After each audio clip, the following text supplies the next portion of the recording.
Днес ще говорим за проговарянето при децата, но първо да поканя Марина. Секунда. Така. Чакаме Марина да се присъедини и да я поканим. Марина Тодорова, речеви слухов терапевт. Сега ще я попитаме кога е нормално да почнат да говорят децата, кога трябва да се тревожим, кога да не се тревожим. Така че очакваме Марина. Ето секунда. Ако имате въпроси, може да ги задавате текущо и се надяваме, че Марина ще ви отговори в времето, което сме отделили.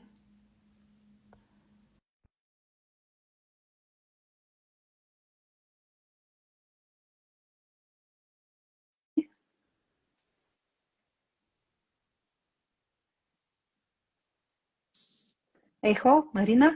О, да, само секунда. О, Здравей! Здравей! Супер!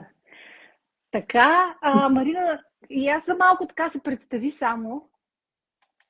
Казвам се Марина Тодорова, много щастлива майка на 2 деца съм, на 2 момчета. Всеки ден се изумявам с момчешките работи. Слухово-речеви рехабилитатор съм, т.е. работя с деца с нарушен слух, но мога така успешно и спокойно да подкрепям и чуващи деца в тяхното езиково-говорно развитие. Имам опит от вече, за съжаление, 15 години. Казвам за съжаление, защото вече не съм в оная младост, дето. И по-зле става. И нещо много характерно за мен е, че аз много обичам сама да си изработвам на заниманията за децата и вярвам, че това е така, хем ми действа терапевтично, хем на децата много им харесва, когато видят нещо малко кокетно, приятно, специално за тях. Така е, и според мен така ги учиш, че и те могат да си направят, когато виждат, че ти го правиш едва ли не пред тях. Има страхотни игри, наистина, Марина. Добре, първи въпрос веднага ти задавам, защото на нас ни го задават. Ние сме издателство, но въпреки това много родители се обръщат към нас с въпроси. И така, кога проговарят децата? Има ли някакъв стандарт? Има стандарт и по мое лично мнение, като родител и като специалист, едно дете би следвало да проговори тогава, когато има достатъчно натрупан пасивен речник.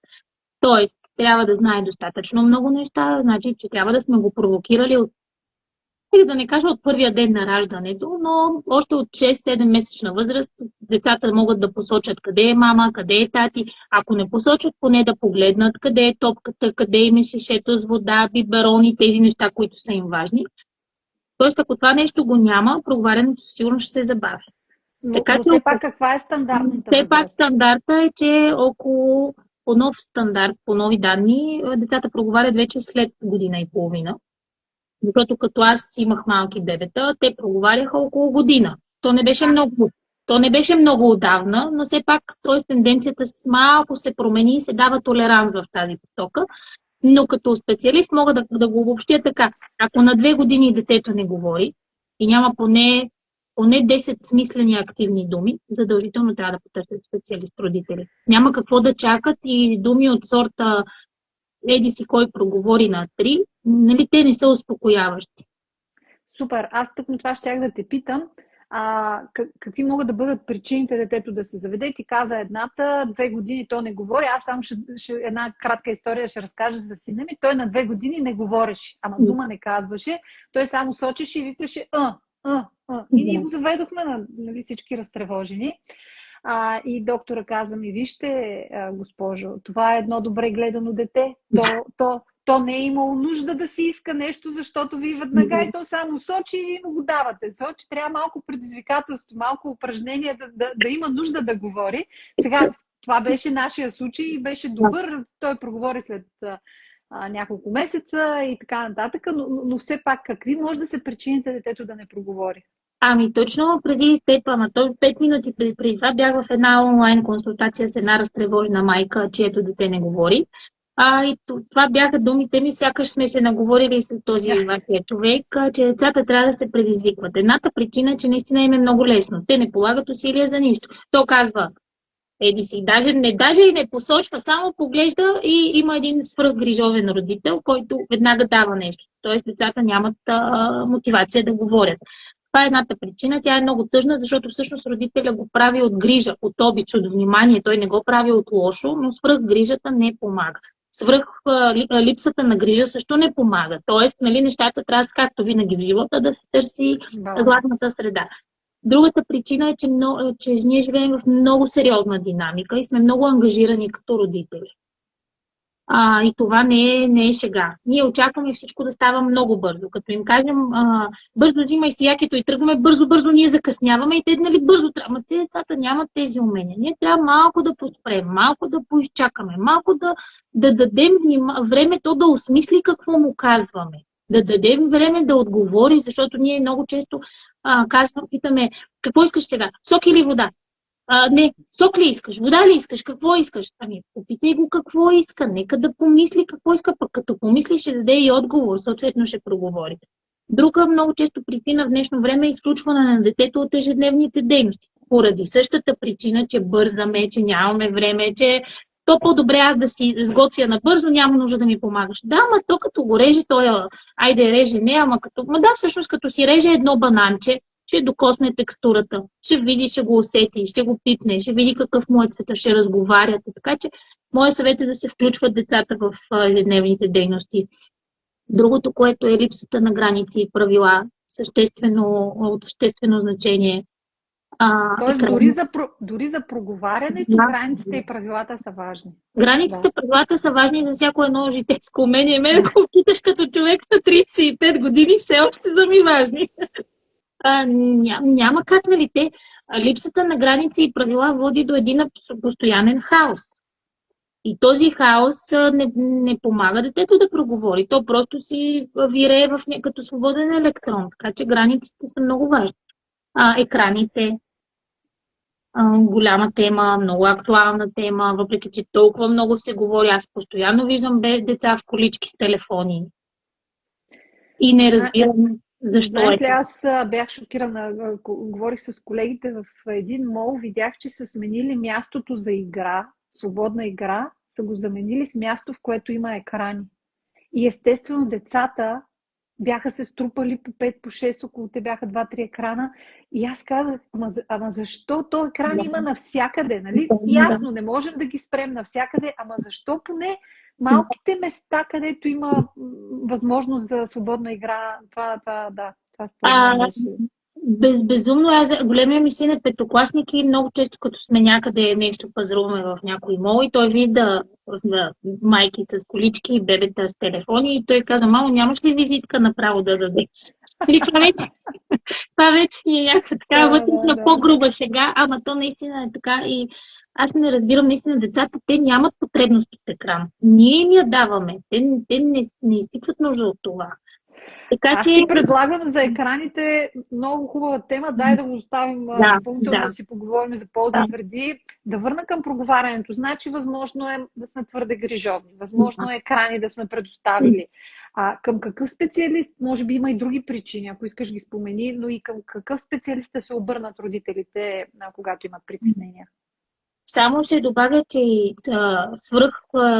за мен и свръхинтересните играчки не стимулират говора. Ако нещо свети, бръмчи, пуска сапунени балони, движи се, подскача и се обръща, то само натоварва едно дете, но не го развива.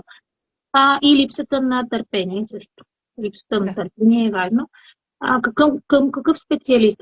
Най-често се обръщат родителите към логопед, защото такова е общоприетото схващане и защото така е редно, но и като специалист, има вече специалисти по ранно детско развитие, като специалист като мен, слухово-речеви терапевт, който работи основно за проговаряне, защото след като може да проговори едно дете, което не чува, няма причина да не проговори едно дете, което чува.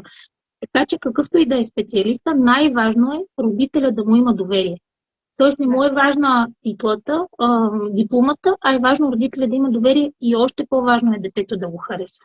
Това е много важно, защото трябва да има една много, много здрава доверителна връзка между родителя, между детето и специалист. Те, ако се харесват и детето заобича този човек, Той ще учи, защото се чувства спокоен в неговото присъствие. Добре, а искам да те попитам какво като родители не трябва да правим. Детето не проговаря и ние има ли нещо, което трябва да се въздържаме в къщи да правим, за да не влушим нещата, примерно. Ами със сигурност това, което не трябва да правим е да неглижираме ситуацията. Друго, което не трябва да правим е да даваме това, което всъщност изброихме, да улесняваме. Не трябва да улесняваме и то не само заради проговарянето, като цяло заради поведението, възпитанието и отглеждането на едно дете.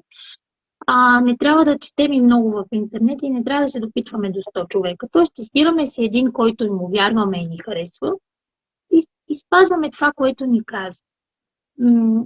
По-лесно ми е да кажа какво трябва да правят родителите.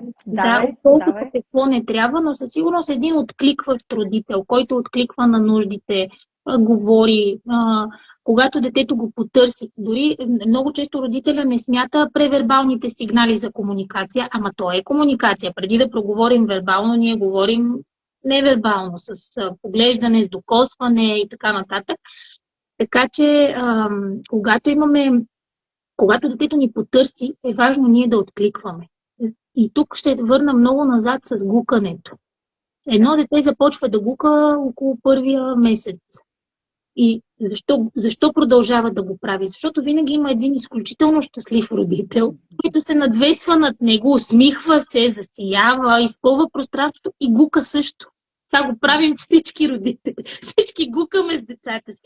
Тогава, разбира се, че това е на много подсъзнателно дете, на ниво, но детето разбира, че то е чуто, то е разбрано. Това, което то прави, има смисъл, то радва някой друг.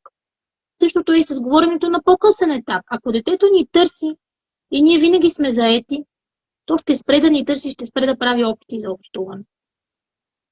Тоест, ние сме основния фактор. Ние сме вся и все. И който и специалист да се включи, дори той да бъде невероятно добър и грижовен към детето, искаш да помогне, ако родителя не присъства качествено, няма да се получат нещата. Добре, ти казваш качествено. Кажи ми какво значи качествено присъствие според теб. Сега знам, че това също е една дълга тема, обаче така накратичко пък да обсъждаме. За мен качествено време означава едно време, кратко време, държа да подчертая, че то не може да бъде 24/7. Тоест едно кратко време, в което ние изцяло се отдаваме на детето. Няма телефон, няма пералня, няма миялня, няма други хора. И го слушаме. И предлагаме занимание, което го развива. Дали ще бъде? Да, то може да бъде игра, но не стоим до него и даваме нещо с копче, екран и така нататък. Това не е качество. Да, ние пак сме там, защото виж каква е разликата. Да, ние пак сме там, ама сме на телефона си, а детето е на таблета.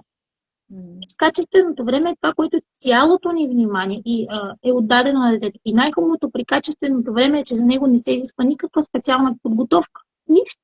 Просто трябва да има присъстващ родител, присъстващ възрастен. Децата не знаят ти колко време качествено си прекарал с тях. Но не знаят дали те са 15 минути, 20 минути, час и 15 или 3 часа. Те знаят, че във всеки ден ти си там. И това е важно. Тоест не го броим по минути. Да не говорим, че малките деца губят интерес много бързо и това е съвсем естествено.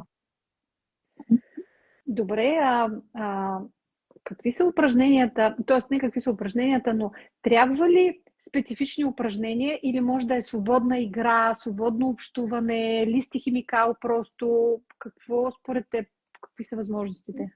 То има и специализирани упражнения, като артикулационна гимнастика, като дихателни упражнения, като фонационен тренинг, които много набързо ще изброя. Артикулационната гимнастика помага да се раздвижи целият говорен апарат, изплезваме езиче, муцунка, хоботче, има изключително много в интернет, така че хората могат да си проверят. Дихателните упражнения са всичко, което ние издухваме. Дали ще бъде топче, перце, вода, боя, запълнени балони, каквото му хрумне на родителя и въображението. Те пък подготвят гласа за това да звучи добре и да имаме достатъчно въздух да говорим. Фонетичните упражнения също са упражнения за гласа. Това са така наречените специализирани упражнения, но те са много приятни за децата. Те изобщо не разбират, издухвайки сапунени балони, те не си дават сметка, че това е много полезно за гласа им. Всъщност, те го приемат за абсолютна игра.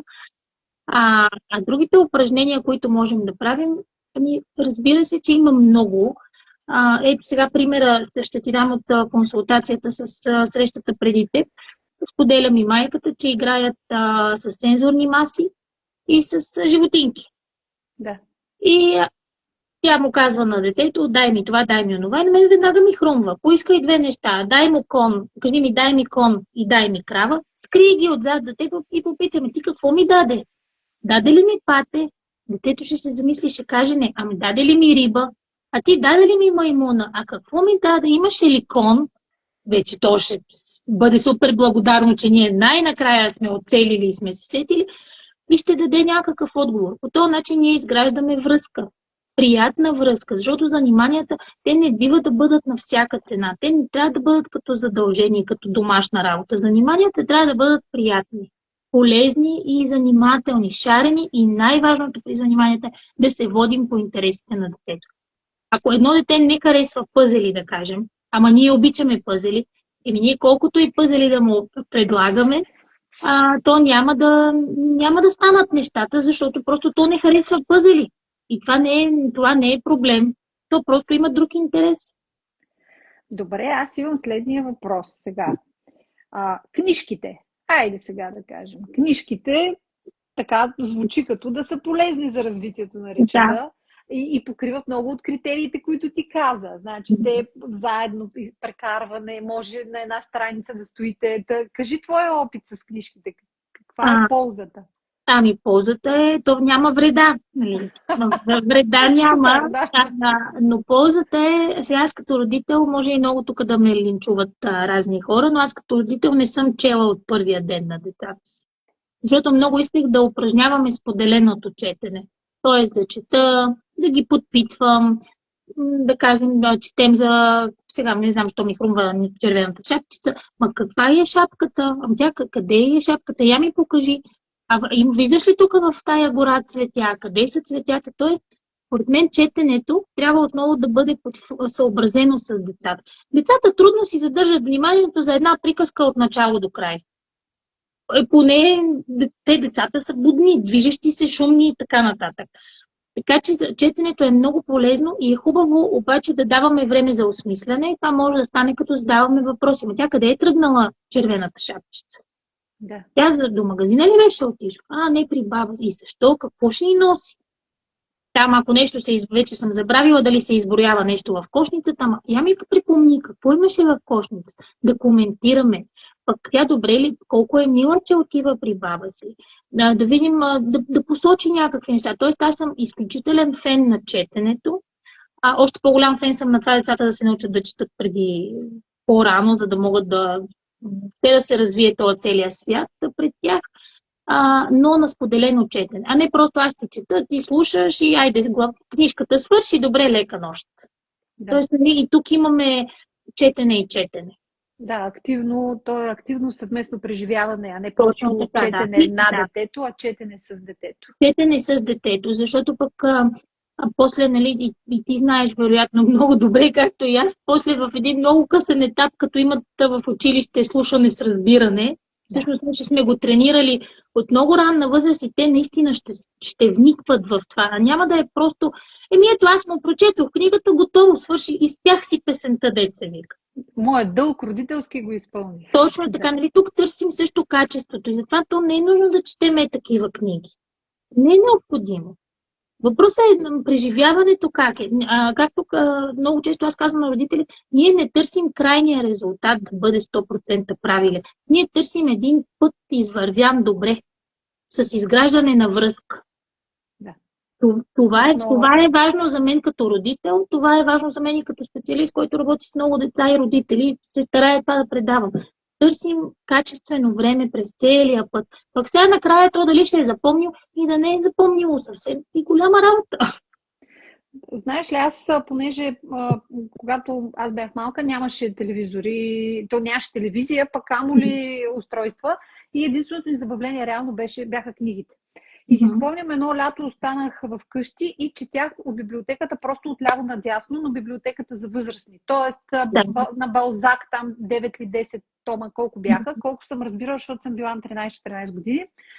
Въпросът е, че аз не ги помня книгите, не Да. помня героите. Съдържанието. Страшно Да. много уроци са ми останали в главата, страшно много ситуации, житейски и така нататък.